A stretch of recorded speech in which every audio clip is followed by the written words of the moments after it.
December 22nd, 1945, German Army Group B headquarters, deep in the Ardennes Forest. Field Marshal Wilhelm von Reichwald reviews the latest situation maps with grim satisfaction.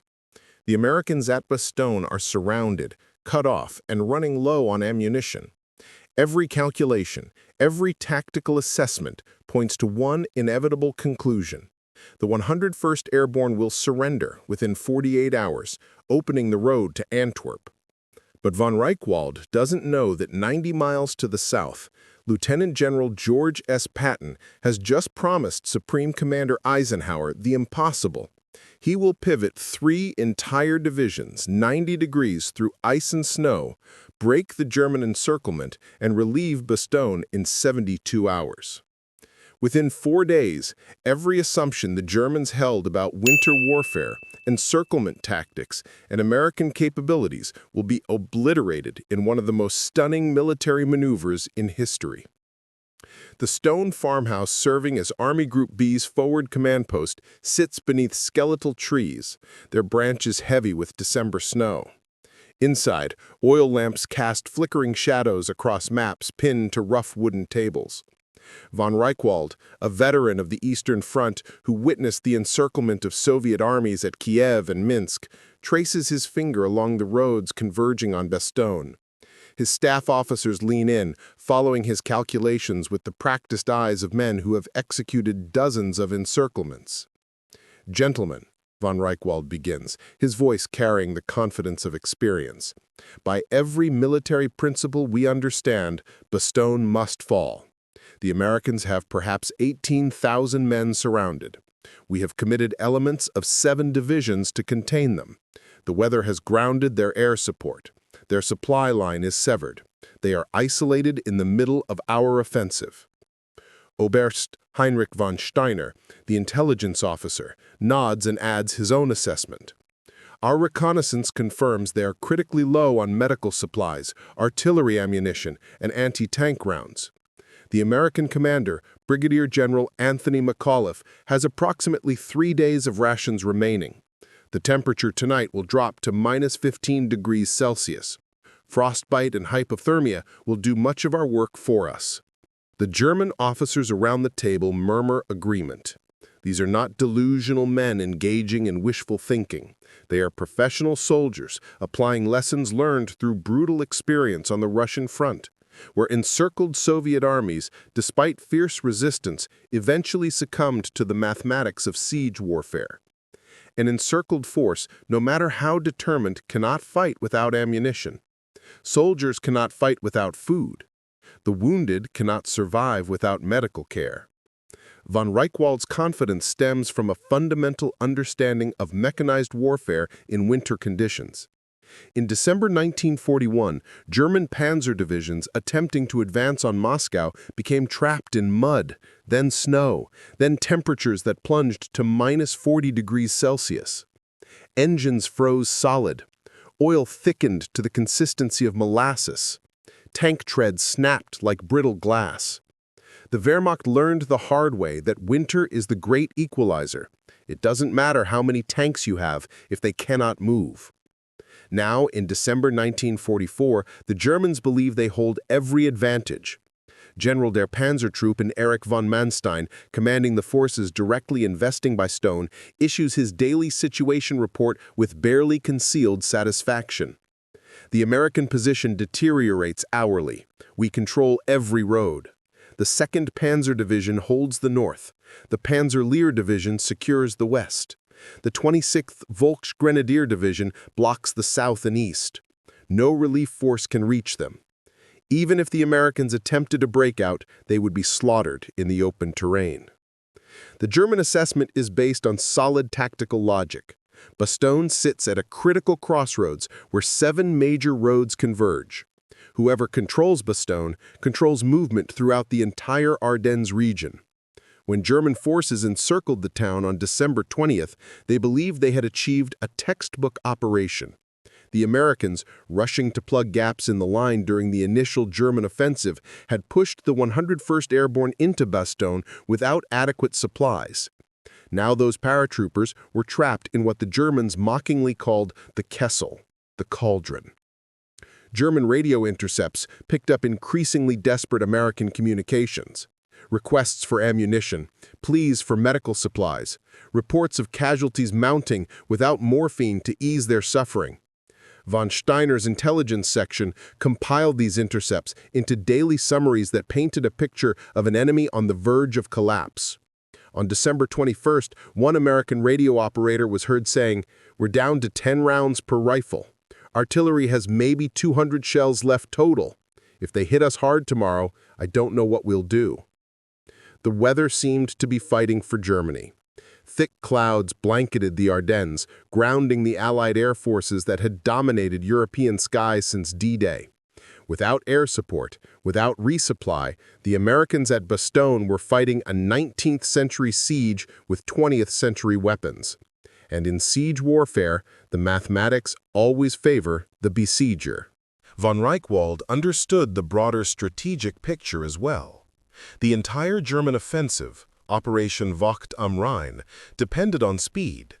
The plan called for German armored spearheads to race northwest, cross the Meuse River, and capture the vital port of Antwerp.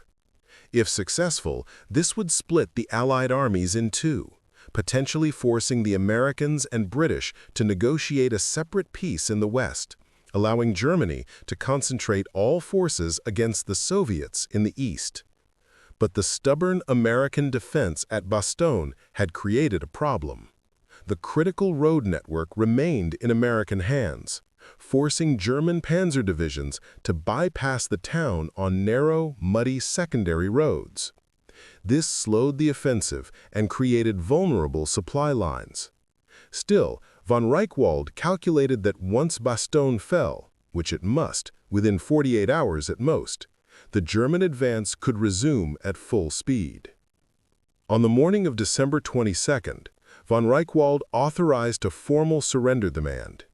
Under a flag of truce, 4 German officers approached American lines carrying a typed ultimatum.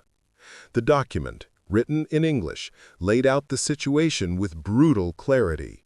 Quote, "The fortune of war is changing. This time the USA forces in and near Bastogne have been encircled by strong German armored units. There is only one possibility to save the encircled USA troops from total annihilation. That is the honorable surrender of the encircled town." End quote. The German ultimatum continued with what seemed like reasonable logic.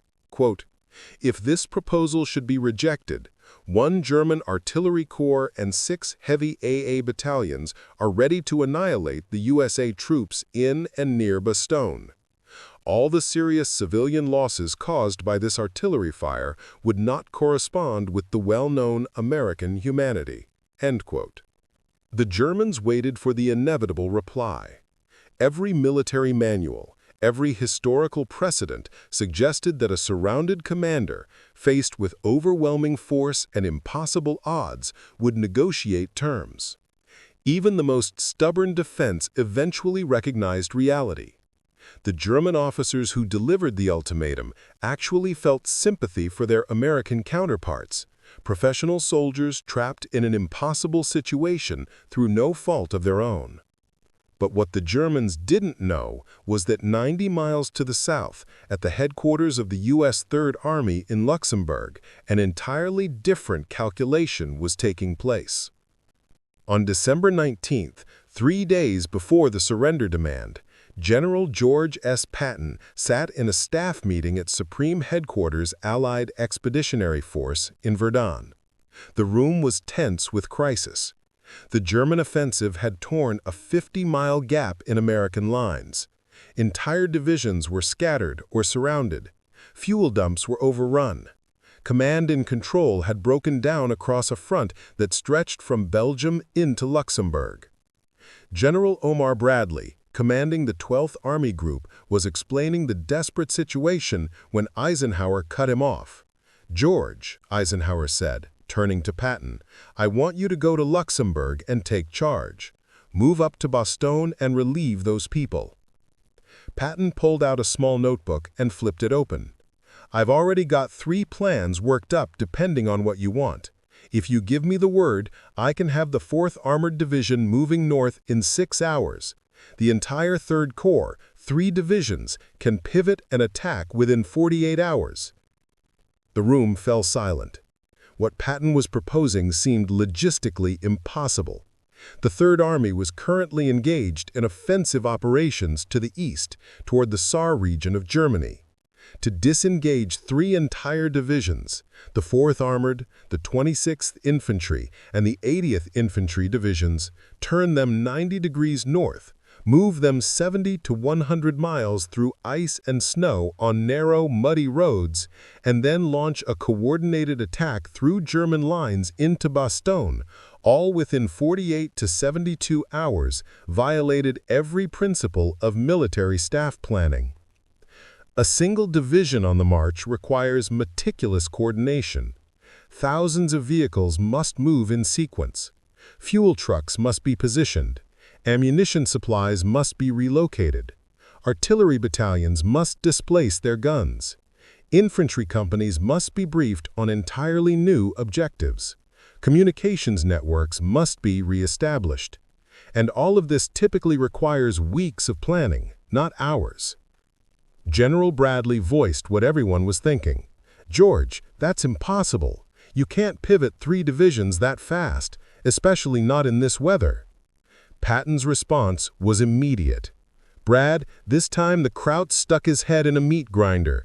He jabbed his finger at the map, and I've got hold of the handle." While Patton's confidence seemed like bravado, it was actually built on months of preparation and a command philosophy fundamentally different from the German approach. Patton had instituted a continuous contingency planning throughout Third Army. His staff officers were required to develop multiple operational plans for various scenarios, updating them constantly. When the German offensive began, Patton already had plans worked out for a northern pivot. More importantly, Patton had spent the previous months training his army in rapid movement and flexibility. Unlike the more methodical approach favored by some Allied commanders, Patton emphasized speed, aggression, and improvisation. His divisions practiced rapid redeployment. His logistics officers were empowered to make decisions without waiting for approval up the chain of command. His tank commanders were encouraged to exploit opportunities rather than wait for orders. On the evening of December 19th, coded orders went out across Third Army's communication network. The 4th Armored Division, commanded by Major General Hugh Gaffey, received orders to disengage from current operations, turn north, and prepare for a relief attack toward Bastogne. The 26th Infantry Division and 80th Infantry Division received similar instructions. In total, more than 133,000 soldiers, 11,000 vehicles, 62 tank battalions, and hundreds of artillery pieces would have to reorient their entire operational focus in less than 48 hours. The complexity of this maneuver cannot be overstated. Imagine trying to turn a parade 90 degrees while it's marching, except this parade stretches for 70 miles and consists of Sherman tanks, half-tracks, artillery pieces, supply trucks, ambulances, and thousands of soldiers on foot, all moving through a winter landscape where temperatures hover around freezing and roads alternate between ice and mud. Colonel Halley Maddox, commanding Combat Command B of the 4th Armored Division, later described the challenge. "We had been fighting eastward for weeks. Every soldier, every tank, every supply truck was oriented in that direction. Now we had to stop, turn around, move 70 miles north through terrible roads in terrible weather, and somehow arrive ready to fight through German defenses to reach Bastogne. And we had to do it in 3 days. I'd been in the Army 20 years, and I'd never seen anything like it attempted."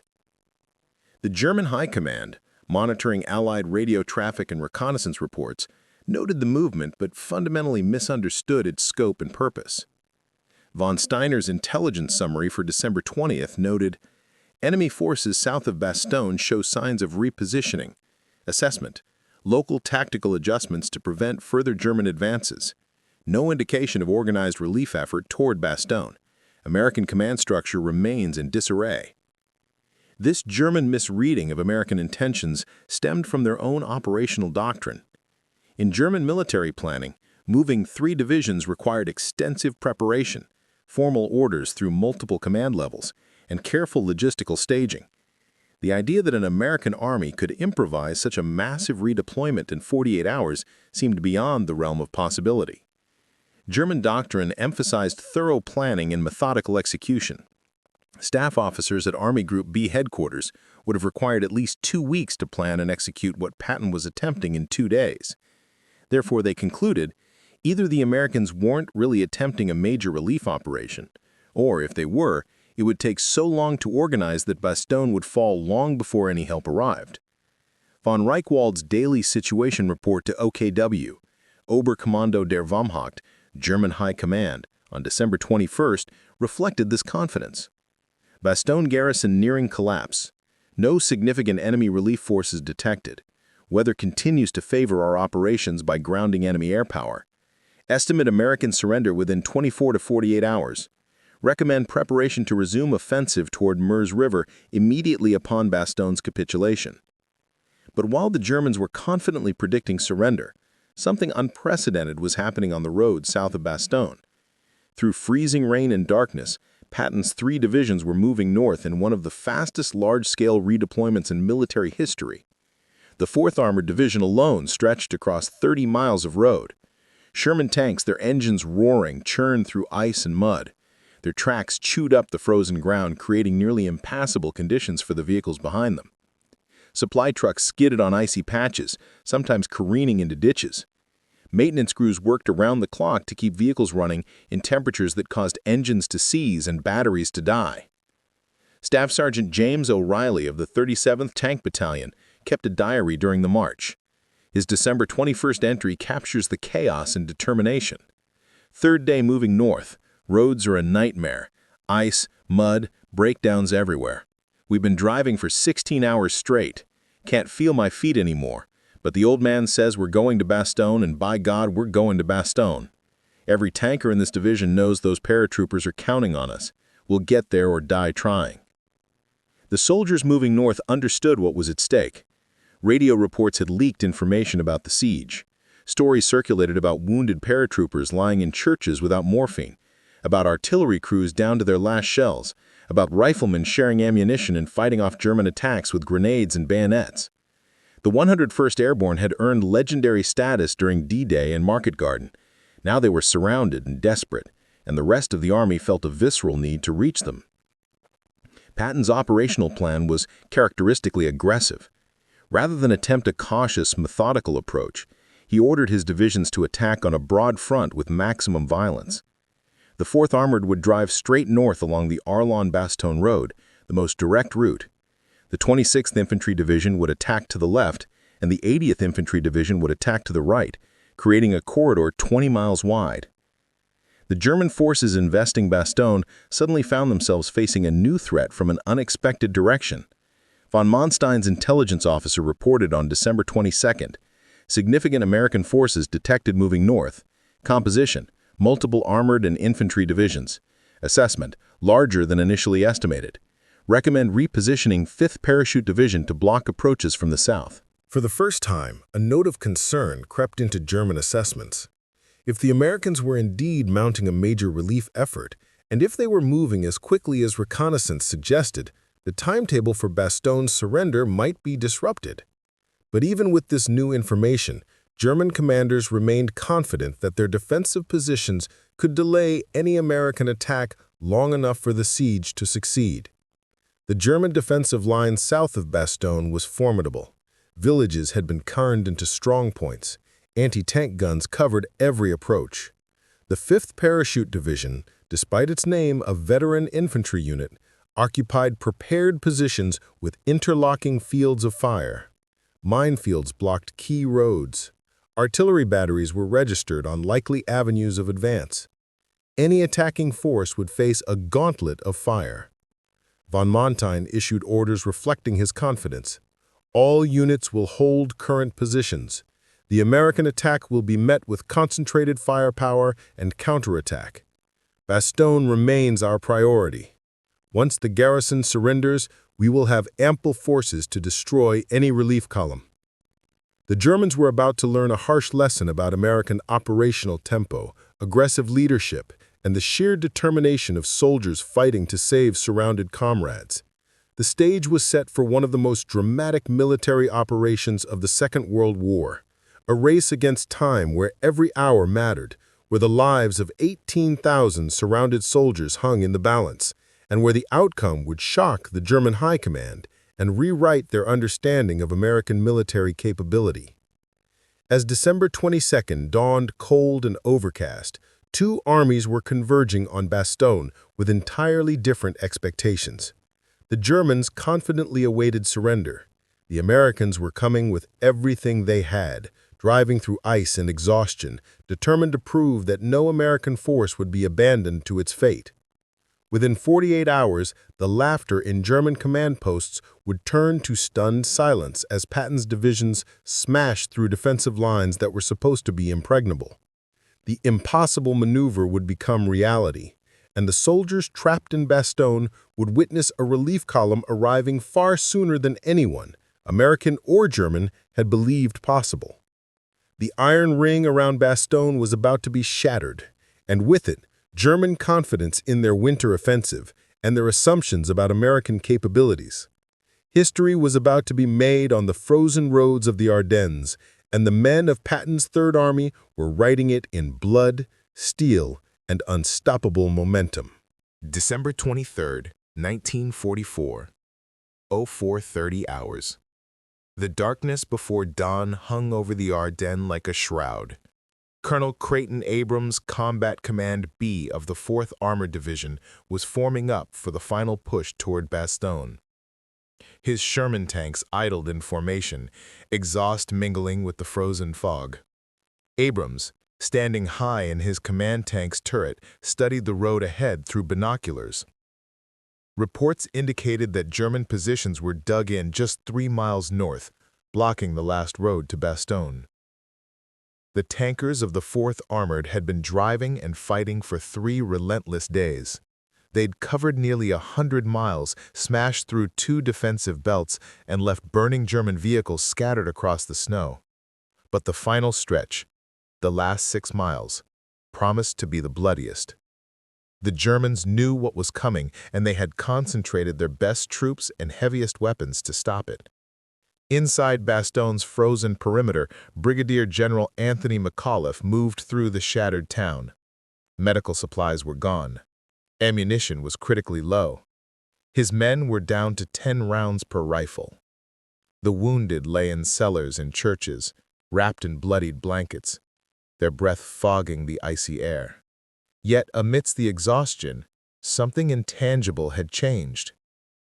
The day before, German officers had delivered a surrender demand. McAuliffe's response, one word, became immortal. Reading the typed ultimatum, he'd frowned and muttered, nuts. When told a formal reply was needed, he scribbled it on the document, nuts. The Germans, baffled by the slang, had to be told that it meant go to hell. The words spread through the ranks like fire through dry brush. Soldiers who'd been grimly preparing for a last stand laughed out loud. Nuts became a rallying cry, defiance distilled into a single syllable. Surrounded, outnumbered, and starving, the defenders refused to yield. Then, on December 23rd, the clouds finally broke. For the first time in a week, the gray sky split open to reveal pale blue patches, and with them came the sound of engines overhead. Hundreds of C-47 transport planes appeared, their bellies opening to release parachutes that blossomed like spring flowers against the snow. Ammunition, food, medical supplies, and hope. German anti-aircraft batteries opened fire, but the drop continued. Soldiers cheered and waved as crates tumbled into the perimeter. Medics sprinted through shellfire to retrieve plasma and morphine. For the first time in days, the defenders felt connected to the outside world. They were still surrounded, but no longer alone. At his headquarters, General von Reichwald read the report of McAuliffe's reply with disbelief. When the meaning was explained to him, he slammed his fist onto the table. Nuts? What does this mean? The message, combined with news of American forces advancing from the south, shattered his confidence. Bastogne was not breaking. It was holding. By dawn, new reports arrived. American divisions, 4th Armored, 26th Infantry, 80th Infantry, were attacking north. Over 130,000 men moving faster than German intelligence thought possible. Red arrows on Reichwald's map now stabbed deep into German defensive lines. The 5th Parachute Division, meant to block the route to Bastogne, was reporting heavy losses and begging for reinforcements. What was supposed to be a contained pocket had turned into a full-scale crisis. The speed of the American counterattack stunned the Germans. Moving entire divisions under winter conditions should have taken a week. Patton's forces did it in 72 hours. German doctrine, built on methodical preparation, had no answer for such audacity. At a forward command post that morning, Patton gathered his commanders. His voice cut through the cold like a blade. "We're going to drive through to Bastogne. I don't care what it costs. Every hour we delay, more of them die. Attack day and night. No excuses. Any commander who stops without my order will be relieved on the spot." The 4th Armored Division drew the toughest task, the direct push along the Arlon-Bastogne highway. It was the shortest route, but also the most heavily defended. Every village had been turned into a fortress. At Martelange, engineers built a bridge under enemy fire.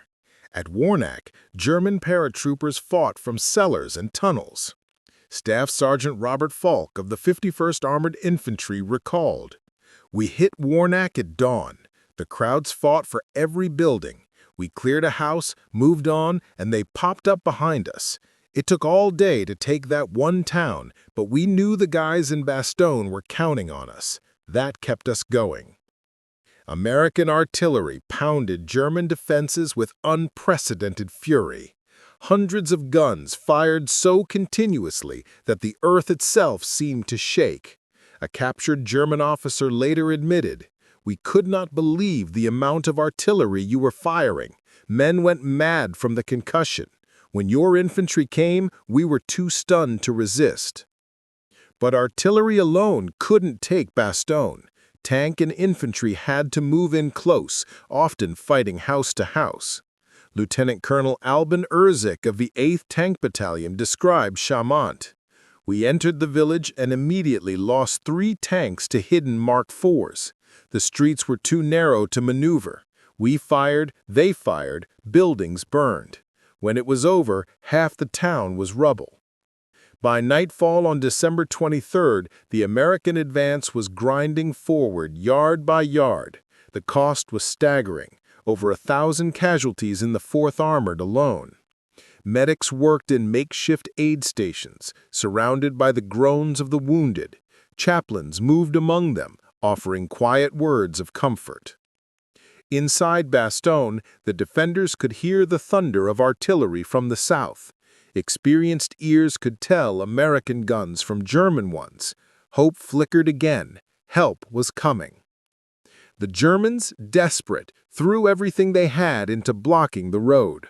The 5th Parachute Division, veterans of Normandy, dug in around the villages of Cibret and Assenois, the final gates to Bastogne.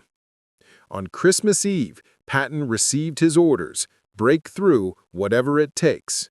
Combat Command A would strike Cibret. Combat Command B, under Abrams himself, would smash through Assenois. At 1500 hours, American artillery opened the heaviest bombardment of the entire Ardennes campaign. For 45 minutes, hundreds of guns pounded the German lines. The ground convulsed, forests splintered, whole positions ceased to exist. German survivors later compared it to the worst barrages of the Eastern Front. Then the guns lifted. Abrams Shermans charged, infantry riding on their decks. The assault hit Assenois like an avalanche. Germans fired Panzerfaust from windows. Americans replied with grenades and 75mm shells at point-blank range. The village became a furnace of smoke and fire. After 2 brutal hours, it was over. The German line was broken. At 15:45 hours, Lieutenant Charles Bodges's tank platoon punched through the final roadblock. He grabbed his radio. "We're through," he reported. From Bastogne came the reply, "Come on in, we've been waiting for you." Moments later, Bodges's Shermans rolled into the perimeter. Exhausted paratroopers rushed forward, embracing tank crews, laughing and weeping. After 4 days of isolation, the siege was broken. The news hit German headquarters like a thunderbolt. Von Reichwald's evening report read grimly, "American relief of Bastogne successful, encirclement failed, enemy operational capability severely underestimated." Across Germany, disbelief turned to dread. For Hitler's generals, Patton's maneuver defied logic. Moving 3 divisions 90 degrees through snow and mud to attack in less than 4 days. Such speed was impossible under German doctrine. General Heinz Guderian, reviewing the battle from Berlin, wrote, "The American relief of Bastogne represents a new form of warfare. Their ability to mass and strike with such speed suggests organizational capacities beyond our comprehension." The numbers told the story. In 4 days, Patton's Third Army had moved 133,000 men and 11,000 vehicles more than 100 miles, destroyed or captured 400 enemy vehicles, and shattered 5 German defensive lines. But the true impact went beyond numbers. The relief of Bastogne broke the momentum of the entire Ardennes offensive. German forces that should have been racing towards the Meuse were now fighting just to hold their ground. The failure to take Bastogne doomed the offensive. Field Marshal von Rundstedt admitted as much in his December 26th report. "The relief of Bastogne marks a turning point. The Americans have demonstrated operational flexibility we did not believe possible. Our timetable is destroyed. Recommend withdrawal to defensive positions." Hitler refused. He ordered continued attacks, blind to reality. But German commanders knew the truth. Fuel was gone, supplies exhausted, divisions bled white. The Luftwaffe was grounded. The offensive had failed. For the men inside Bastogne, the arrival of Patton's tanks was more than strategic, it was spiritual. Sergeant Donald Burgett of the 101st Airborne remembered, "When those Shermans came rolling in on Christmas Eve, grown men cried. We'd held because we believed someone would come for us, and they did." That belief, the certainty that no one would be abandoned, became part of the U.S. Army's soul. Moments later, Bodges's Shermans rolled into the perimeter. Exhausted paratroopers rushed forward, embracing tank crews, laughing and weeping. After 4 days of isolation, the siege was broken. The news hit German headquarters like a thunderbolt. Von Reichwald's evening report read grimly, "American relief of Bastogne successful. Encirclement failed. Enemy operational capability severely underestimated." Across Germany, disbelief turned to dread. For Hitler's generals, Patton's maneuver defied logic. Moving 3 divisions 90 degrees through snow and mud to attack in less than 4 days. Such speed was impossible under German doctrine. General Heinz Guderian, reviewing the battle from Berlin, wrote, "The American relief of Bastogne represents a new form of warfare. Their ability to mass and strike with such speed suggests organizational capacities beyond our comprehension." The numbers told the story.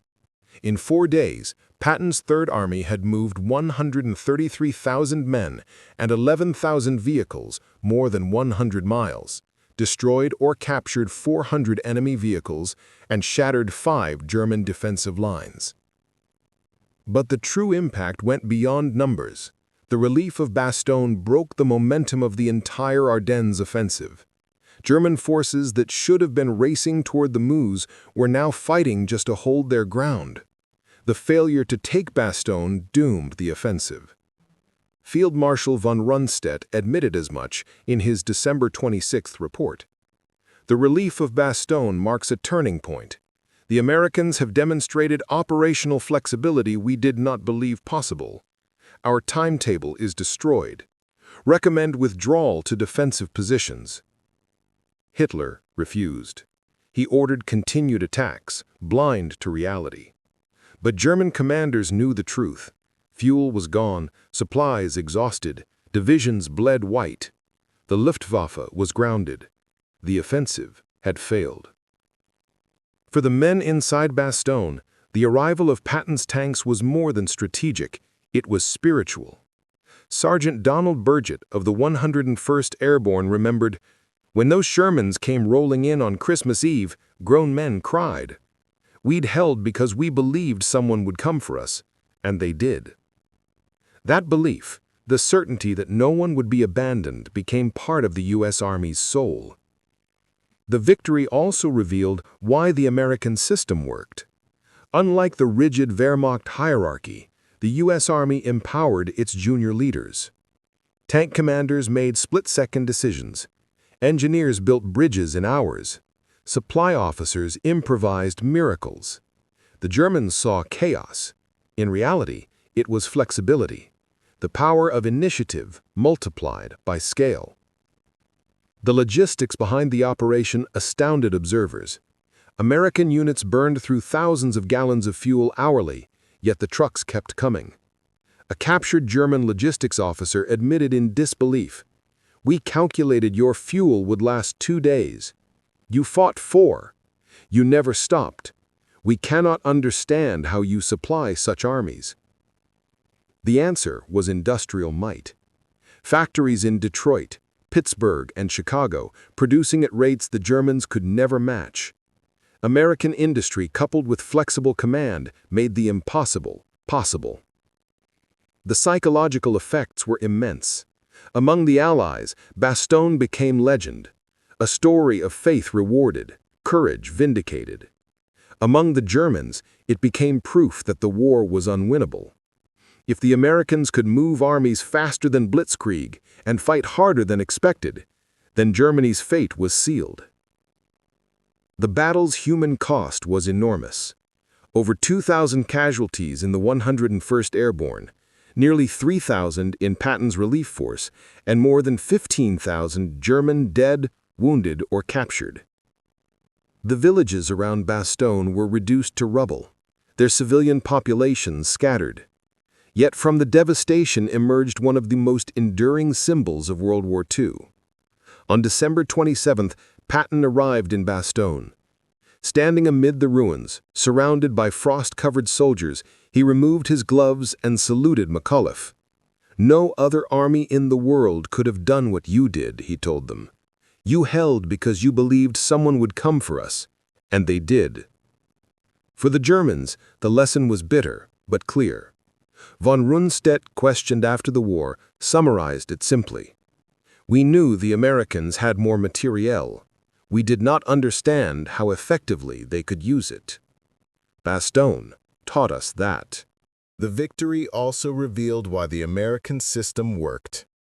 Unlike the rigid Wehrmacht hierarchy, the U.S. Army empowered its junior leaders. Tank commanders made split-second decisions. Engineers built bridges in hours. Supply officers improvised miracles. The Germans saw chaos.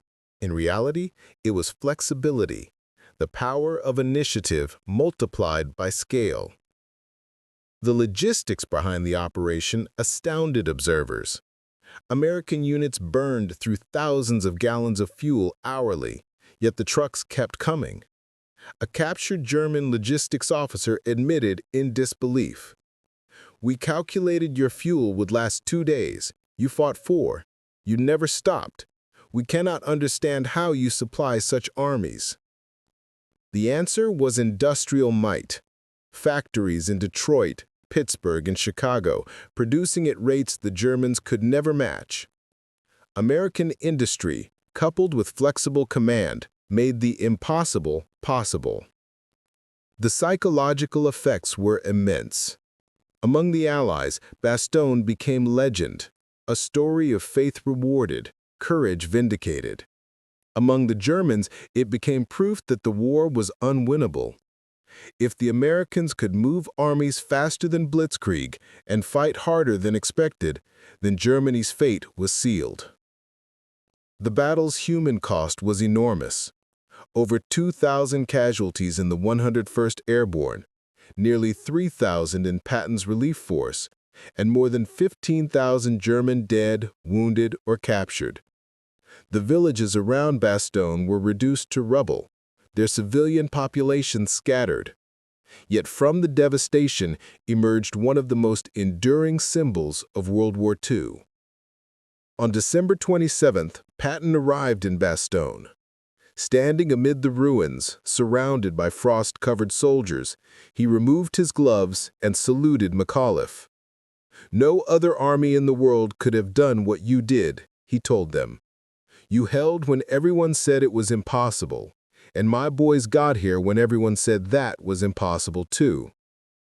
For the Germans, the lesson was bitter but clear. Von Rundstedt, questioned after the war, summarized it simply. "We knew the Americans had more material.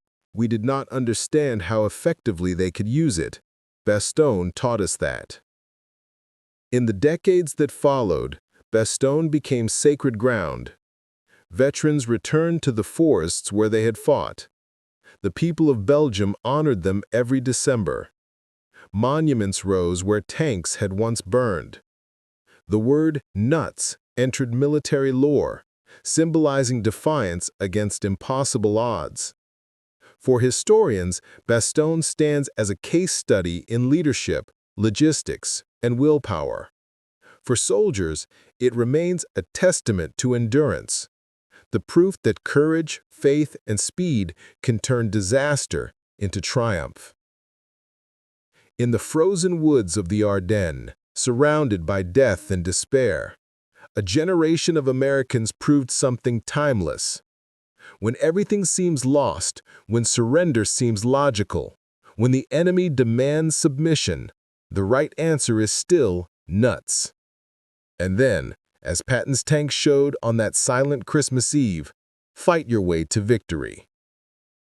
Up next, you've got two more standout stories right on your screen. If this one hits the mark, you won't want to pass these up. Just click and check them out. And don't forget to like, subscribe, and turn on the notification bell so you don't miss any upload from us.